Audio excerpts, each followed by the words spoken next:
Hi friends, welcome to my YouTube channel. ఈరోజు recipe వచ్చేసి మక్క గారెలు. అవి ఎలా చేద్దామో చూద్దాము. సో నేను కొన్ని మక్క కంకులు తీసుకొని వాటిని ఒలిచాక వాటిని మిక్సీ గిన్నెలో వేసుకొని మెత్తగా మిక్సీ పట్టుకోవాలి. తర్వాత కొన్ని పచ్చిమిర్చి, ఎల్లిపాయలు, కొంచెం జీలకర్ర వేసుకొని మెత్తగా మిక్సీ పట్టుకోవాలి. ఇందాక మిక్సీ పట్టిన మక్కలు లూజ్గా అయింది. ఎందుకంటే నేను స్వీట్ కార్న్ కంకులు తీసుకున్నాను కాబట్టి అది లూజ్గా అవుతుంది. సో లూజ్గా అయిందని టెన్షన్ పడకుండా అందులో సరిపడు వరిపిండి వేసుకోండి. వరిపిండి వేసుకుంటే కొంచెం గట్టిగా అవుతుంది, టేస్ట్ కూడా బాగుంటుంది, క్రిస్పీగా. మీరు ఏం టెన్షన్ పడాల్సిన పని లేదు. అయ్యో లూజ్గా అయ్యింది, స్వీట్ కార్న్ లూస్తే అని టెన్షన్ పడాల్సిన పని లేదు. అందులో కొంచెం వరిపిండి వేసుకోండి. దానికి ఎంత సరిపడుతుందో అంత వరిపిండి వేసుకొని కలుపుకోండి. వరిపిండి వేసి కలుపుకున్న తర్వాత నెక్స్ట్ ఇందాక మిక్సీ పట్టిన పచ్చిమిర్చి, ఎల్లిగడ్డలు అది వేసుకోవాలి. నేను కొంచెం కారం అలాగే ఉప్పు వేసుకొని మంచిగా మిక్స్ చేసుకోవాలండి. స్టవ్ ఆన్ చేసి ముకుడు వేడయ్యాక గ్యారెలు మునిగేంత వరకు ఆయిల్ వేసుకోండి. చేతిలో కొంచెం ముద్దను తీసుకొని ప్రెస్ చేసుకుంటూ ఆయిల్లో వేసుకోండి.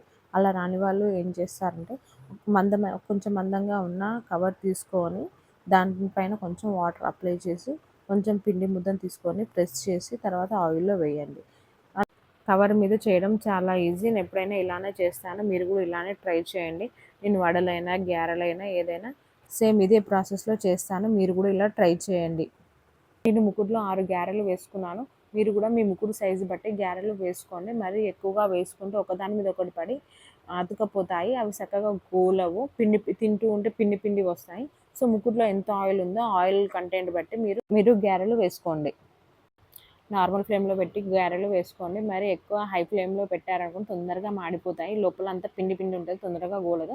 సో నార్మల్ ఫ్లేమ్లో పెడితే మెల్లిగా స్లోగా గోలుతాయి, మళ్ళీ మంచిగా గోలుతాయి, లోపల పిండి అంటూ ఏమీ ఉండదు. గోల్డెన్ కలర్ వచ్చేంత వరకు గోలియండి. గారెలు గోలిన తర్వాత ఒక స్పూన్తో తీసుకొని గిన్నెలో వేసుకున్నాను. చూడండి గారెలు ఎంత బాగా వచ్చాయో, కొంచెం కూడా ఆయిల్ పట్టుకోలేదండి. నేను కింద టిష్యూ పేపర్ కూడా వేశాను, పేపర్కి కొంచెం కూడా ఆయిల్ పట్టుకోలేదండి. చూడండి ఒకసారి ఎంత బాగా ఉన్నాయో. ఇప్పుడు అసలే వర్షాకాలము, ఈవినింగ్ టైంలో ఇలా వేడిగా మక్క గారెలు చేసుకొని తినండి. లోపల కూడా చాలా బాగా ఉడికింది. మీకు ఇది నచ్చితే మీరు కూడా ఇంట్లో ట్రై చేయండి. మీకు ఈ వీడియో నచ్చినట్టయితే లైక్ చేయండి, షేర్ చేయండి, సబ్స్క్రైబ్ చేయండి.